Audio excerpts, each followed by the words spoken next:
Hi guys, today చూడండి mushrooms. మా పెరట్లో మష్రూమ్స్ వచ్చినాయి. చూడండి ఎంత బాగున్నాయో.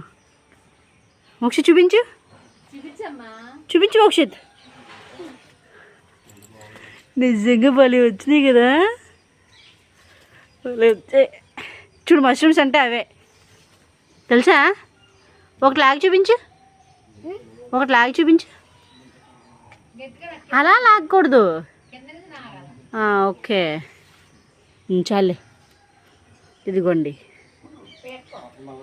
మష్రూమ్స్ వచ్చాయి. చూడండి, ఇవంతా మా గార్డెన్లో ఇవన్నీ మష్రూమ్స్ వచ్చినాయి. పీక్ పీక్ అమ్మా, కొంచెం అయిన తర్వాత పీక్దాంలో కొంచెం ఉంటుంది. Save nature, subscribe.